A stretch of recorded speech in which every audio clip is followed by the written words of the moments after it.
بسم اللہ الرحمن الرحیم۔ الحمد للہ رب العالمین، والصلاة والسلام علی سید المرسلین و خاتم النبیین، اما بعد۔ صحیح بخاری، باب کتاب مواقیت الصلاۃ، حدیث نمبر 596، اردو ترجمہ۔ اس کے بارے میں جس نے وقت نکل جانے کے بعد قضائے نماز لوگوں کے ساتھ جماعت سے پڑھی۔ ہم سے معاذ بن فضالہ نے حدیث نقل کی، انہوں نے کہا ہم سے ہشام دستوائی نے بیان کیا، انہوں نے یحییٰ بن ابی کثیر سے روایت کیا، انہوں نے ابو سلمہ بن عبد الرحمن سے، انہوں نے جابر بن عبداللہ رضی اللہ عنہ سے کہ حضرت عمر بن خطاب رضی اللہ عنہ غزوہ خندق کے موقع پر ایک مرتبہ سورج غروب ہونے کے بعد آئے اور وہ کفار قریش کو برا بھلا کہہ رہے تھے، اور آپ نے کہا کہ اے اللہ کے رسول صلی اللہ علیہ وسلم، سورج غروب ہو گیا اور نماز عصر پڑھنا میرے لیے ممکن نہ ہو سکا۔ اس پر رسول اللہ صلی اللہ علیہ وسلم نے فرمایا کہ نماز میں نے بھی نہیں پڑھی۔ پھر ہم وادی بطحان میں گئے اور آپ نے وہاں نماز کے لیے وضو کیا، ہم نے بھی وضو بنایا۔ اس وقت سورج ڈوب چکا تھا۔ پہلے آپ صلی اللہ علیہ وسلم نے عصر پڑھائی، اس کے بعد مغرب کی نماز پڑھی۔ حدیث نمبر 597، اردو ترجمہ۔ جو شخص کوئی نماز بھول جائے تو جب یاد آئے اس وقت پڑھ لے اور فقط وہی نماز پڑھے۔ اور ابراہیم نخعی نے کہا جو شخص 20 سال تک ایک نماز چھوڑ دے تو فقط وہی ایک نماز پڑھ لے۔ ہم سے ابو نعیم فضل بن وکین اور موسیٰ بن اسماعیل نے بیان کیا، ان دونوں نے کہا کہ ہم سے حمام بن یحییٰ نے قتادہ سے بیان کیا، انہوں نے انس بن مالک رضی اللہ عنہ سے، انہوں نے نبی کریم صلی اللہ علیہ وسلم سے کہ آپ صلی اللہ علیہ وسلم نے فرمایا اگر کوئی نماز پڑھنا بھول جائے تو جب بھی یاد آ جائے اس کو پڑھ لے، اس قضا کے سوا اور کوئی کفارہ اس کی وجہ سے نہیں ہوتا۔ اور اللہ تعالیٰ نے فرمایا نماز میرے یاد آنے پر قائم کر۔ موسیٰ علیہ السلام نے کہا کہ موسیٰ نے کہا کہ ہم سے حمام نے حدیث بیان کی کہ میں نے قتادہ رضی اللہ عنہ سے سنا، وہ یوں پڑھتے تھے نماز پڑھ میری یاد کے لیے۔ حبان بن حلال نے کہا ہم سے حمام نے بیان کیا،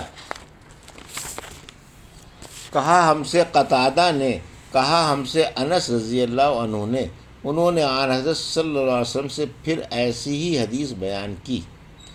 حدیث نمبر 598، اگر کئی نمازیں قضا ہو جائیں تو ان کو ترتیب کے ساتھ پڑھنا۔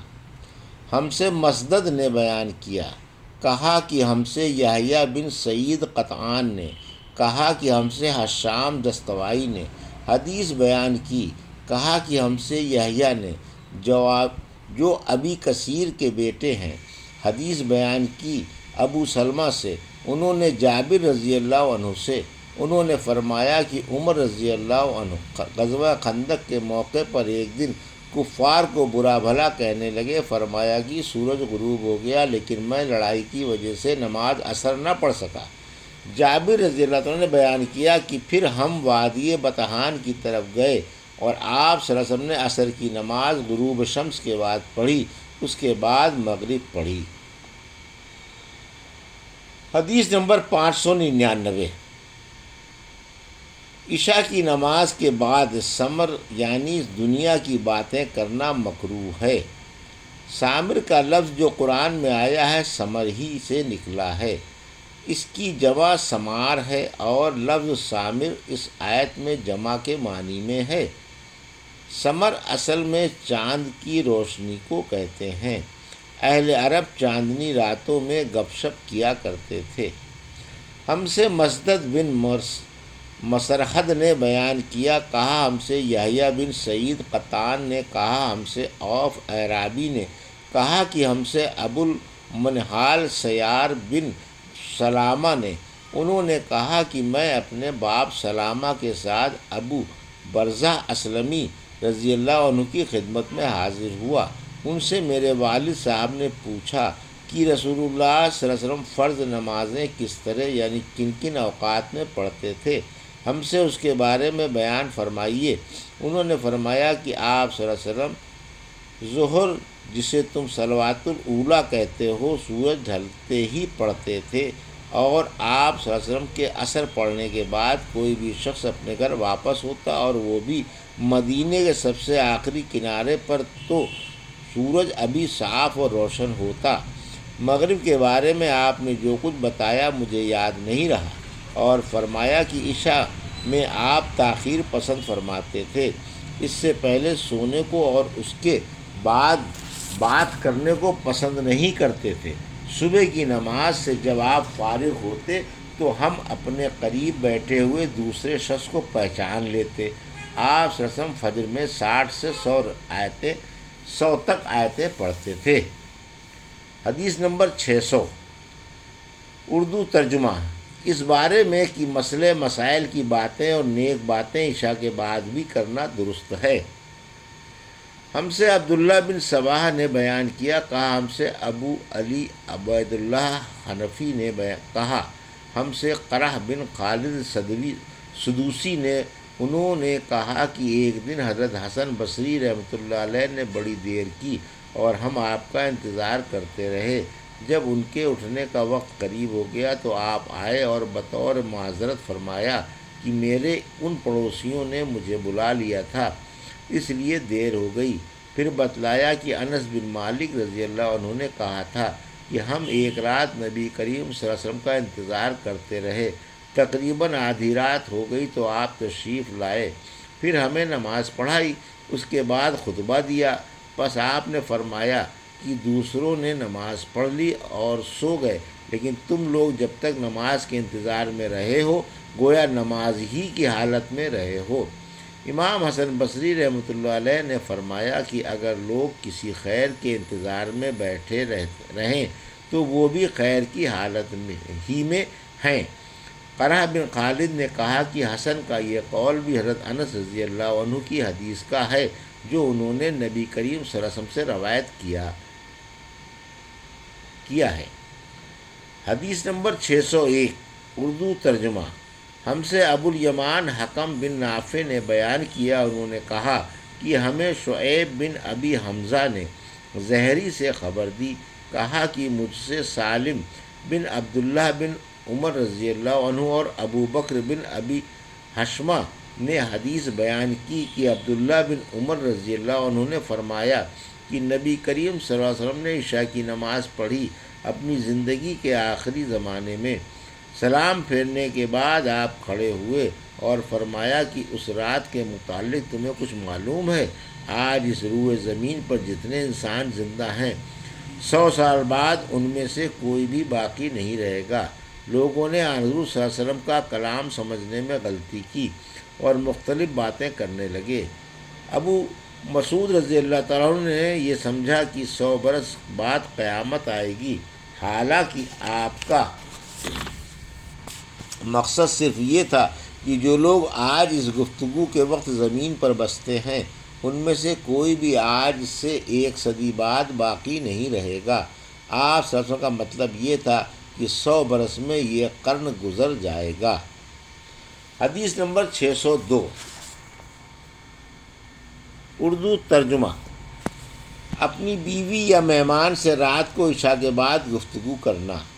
ہم سے ابو النعمان محمد بن فضل نے بیان کیا، کہا ہم سے معتمر بن سلیمان نے بیان کیا، ان کے باپ سلیمان بن ترخان نے کہا کہ ہم سے ابو عثمان نہدی نے عبد الرحمن بن ابی بکر رضی اللہ عنہ سے یہ حدیث بیان کی کہ اصحاب صفہ نادار مسکین لوگ تھے اور نبی کریم صلی اللہ علیہ وسلم نے فرمایا کہ جس کے گھر میں 2 آدمیوں کا کھانا ہو تو وہ تیسرے اصحاب صفہ میں سے کسی کو اپنے ساتھ لیتا جائے، اور جس کے ہاں 4 آدمیوں کا کھانا ہو تو وہ 5ویں یا 6 آدمی کو صاحبان والوں میں سے اپنے ساتھ لے جائے۔ بس ابو بکر رضی اللہ عنہ 3 آدمی اپنے ساتھ لائے اور نبی کریم صلی اللہ علیہ وسلم 10 آدمیوں کو اپنے ساتھ لے گئے۔ عبد الرحمن بن ابی بکر رضی اللہ عنہ نے بیان کیا کہ گھر کے افراد میں اس وقت باپ، ماں اور میں تھا۔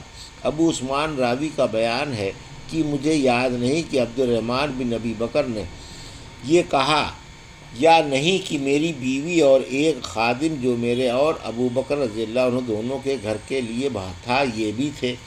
خیر، ابو بکر رضی اللہ عنہ نبی کریم صلی اللہ علیہ وسلم کے یہاں ٹھہر گئے اور غالباً کھانا بھی وہیں کھایا۔ صورت یہ ہوئی کہ نماز عشاء تک وہیں رہے، پھر مسجد سے نبی کریم صلی اللہ علیہ وسلم کے حجرے مبارک میں آئے اور وہیں ٹھہرے رہے کہ نبی کریم صلی اللہ علیہ وسلم نے بھی کھانا کھا لیا، اور رات کا ایک حصہ گزر جانے کے بعد جب اللہ تعالیٰ نے چاہا تو آپ گھر تشریف لائے۔ تو ان کی بیوی ام رومان نے کہا، کیا بات پیش آئی کہ مہمانوں کی خبر بھی آپ نے نہ لی، یا یہ کہا کہ مہمان کی خبر نہ لی؟ آپ نے پوچھا، کیا تم نے ابھی انہیں رات کا کھانا نہیں کھلایا؟ ام رومان نے کہا کہ میں کیا کروں، آپ کے آنے تک انہوں نے کھانے سے انکار کیا۔ کھانے کے لیے ان سے کہا گیا تھا لیکن وہ نہ مانے۔ عبد الرحمن بن ابی بکر رضی اللہ عنہ نے بیان کیا کہ میں ڈر کر چھپ گیا۔ ابو بکر رضی اللہ عنہ نے پکارا، اے انصر یعنی اوپا جی! آپ نے برا بھلا کہا اور کوسنے دیے، فرمایا کہ کھاؤ، تمہیں مبارک نہ ہو۔ خدا کی قسم میں اس کھانے کو کبھی نہیں کھاؤں گا۔ آخر مہمانوں کو کھانا کھلایا گیا۔ عبد الرحمن رضی اللہ عنہ نے کہا، خدا گواہ ہے کہ ہم ادھر ایک لقمہ لیتے تھے اور نیچے سے پہلے سے بھی زیادہ کھانا ہو جاتا تھا۔ بیان کیا کہ سب لوگ شکم سیر ہو گئے اور کھانا پہلے سے بھی زیادہ بچ گیا۔ ابو بکر رضی اللہ عنہ نے دیکھا تو کھانا پہلے ہی اتنا یا اس سے بھی زیادہ تھا۔ اپنی بیوی سے بولے، بنو فراس کی بہن، یہ کیا بات ہے؟ انہوں نے کہا کہ میری آنکھ کی ٹھنڈک کی قسم، یہ تو پہلے سے 3 گنا ہے۔ پھر ابو بکر رضی اللہ عنہ نے بھی وہ کھانا کھایا اور کہا کہ میرا قسم کھانا ایک شیطانی وسوسہ تھا۔ پھر ایک لقمہ اس میں سے کھایا اور نبی کریم صلی اللہ علیہ وسلم کی خدمت میں بقیہ کھانا لے گئے اور آپ کی خدمت میں حاضر ہوئے۔ وہ صبح تک آپ کے پاس رکھا رہا۔ عبد الرحمن نے کہا کہ ہم مسلمانوں کا ایک دوسرے قبیلے کے لوگوں سے معاہدہ تھا اور معاہدے کی مدت پوری ہو چکی تھی۔ اس قبیلے کا وفد معاہدے سے متعلق بات چیت کرنے مدینے میں آیا ہوا تھا۔ ہم نے ان میں سے 12 آدمی جدا کیے اور ہر ایک کے ساتھ کتنے آدمی تھے اللہ ہی کو معلوم ہے۔ ان سبھوں نے اس میں سے کھایا۔ عبد الرحمن رضی اللہ عنہ نے کچھ ایسا ہی کہا۔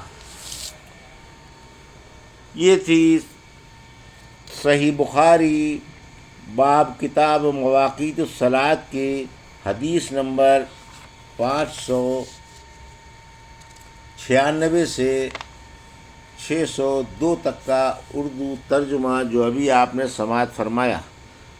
اللہ سے دعا ہے کہ اللہ ہمیں ان حدیثوں کی صحیح سمجھ عطا فرما اور ان کے ذریعے جو احکام ہے ان پر عمل کرنے کی توفیق عطا فرما، آمین یا رب العالمین۔